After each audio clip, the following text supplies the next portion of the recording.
உங்களுடைய டிபியில் வந்து எங்களுக்கு வேற ஒரு கிரீஷ் கிருஷ்ணமூர்த்தி தெரிகிறாரு.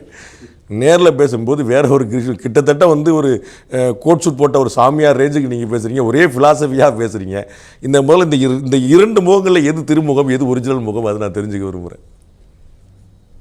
ஒரிஜினல் முகம் வந்து ஸ்பிரிச்சுவல் முகம்தான். அது பாபாவோட அருளால் ஒரு கடந்த 30 வருஷமாக ஒரிஜினல் முகம் வந்து ஒரு ஸ்பிரிச்சுவல் முகமாக மாறிடுச்சு. அது வந்து எப்படி சொல்கிறதுன்னா, இப்போ நீங்கள் சொன்ன மாதிரி இந்த ப்ராஜெக்ட் எப்படி பாபா நமக்கு அருள் பண்ணாருன்னா, நான் வந்து ஒரு 2004 இந்தியாவுக்கு திரும்பி வந்தேன் அமெரிக்காவிலேருந்து. பாபா என்னை இந்தியாவுக்கு வர சொன்னார். நான் இந்தியாவுக்கு வந்து அப்போ தான் பாபா கூட வேலை பார்த்துட்ருக்கேன். கார்ப்பரேட் வேலை பண்ணிகிட்டே இருக்கும்போது பாபாவோட சேவையும் பண்ணிகிட்ருக்கேன். அப்போ ஒரு பெரிய 5 வருஷத்துக்கு ஒரு வாட்டி புட்டபர்த்தியில் பாபாவோட பர்த்டே பெருசாக செலிப்ரேட் பண்ணுவாங்க. அந்த ஒரு பர்த்டேக்கும் முக்கியமான ஒரு நிகழ்ச்சியை பாபா எனக்கு வந்து பண்ண சொல்கிறார். அந்த மாதிரி ஒரு வாட்டி பண்ணும்போது இந்த 100வது பர்த்டேக்கு ஏதாவது பண்ணணும்னு எனக்கு தோணுது.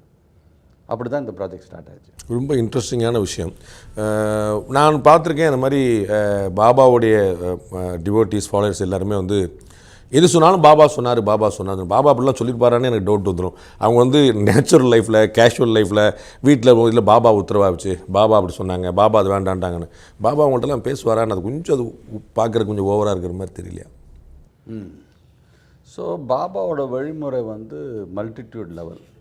ஒன்று, நம்ம புட்டபர்த்தியில் நேராக பாபாவை பார்த்து, இல்லைன்னா பாபா எங்கள் தர்ஷனில் பார்த்து, அது உங்களை மாதிரி ஆட்களுக்கு கிடைச்ச ஒரு அனுபவம். அது ரெண்டாவது, அவரோட வழிமுறை வந்து ஒரு விதவிதமான இருக்கும். சில பேருக்கு கனவுல வந்து சொல்வார், சில பேருக்கு அவங்க வேண்டிகிட்டே இருக்கும்போது வீட்டில் இருக்கும்போது ஏதாவது ஒரு நிமித்தம் நடக்கும், சில பேருக்கு டைரெக்டாக ஒரு ஓப்பனாக விபூதி வரும் படத்துலேருந்து.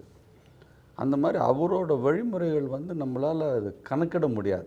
இந்த விபூதி உழுறதை தவிர மற்றதெல்லாம் வந்து ஒரு இன்சிடென்டெல்லாம் இருக்கலாம்ல. நிறைய இடங்களில் நம்ம பார்த்துருக்கோம்ல. நான் போனேன், பூனை குறுக்கு வந்துச்சு, நான் போனேன் நல்லா இருப்பேன்னு ஒரு ஆத்தியார் சொன்னார், கோயிலில் போனேன் எனக்கு வெள்ளை பூ விழுந்துச்சு, இதெல்லாம் நார்மலாகவே நடக்கிறது தானே. இதெல்லாம் அது எப்படின்னா, அது ஒரு டிவோட்டின்ற மனநிலை வரத்துக்கு கொஞ்சம் நாள் ஆகும். இப்போ நீங்கள் சொல்கிறது மாதிரி நானும் அந்த மாதிரி தான். முதல்ல நான் ஒரு 95க்கு முன்னாடி நான் பாபா டிவோட்டியே கிடையாது.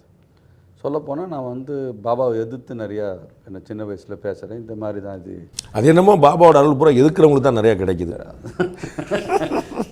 அதுக்கப்புறம் ஒரு கண்டினியூஸாக ஒரு 95லேருந்து ஒரு 2000 வரைக்கும் நான் வந்து பல விதமான அனுபவங்களை எதிர்பாராத விதமாக எனக்கு அது வந்து நடந்தது. அது நடக்க ஆரம்பிக்கும் போது தான் தெரிஞ்சதில் ரொம்ப முக்கியமான விஷயம் இருக்குதுன்னு சொல்லி.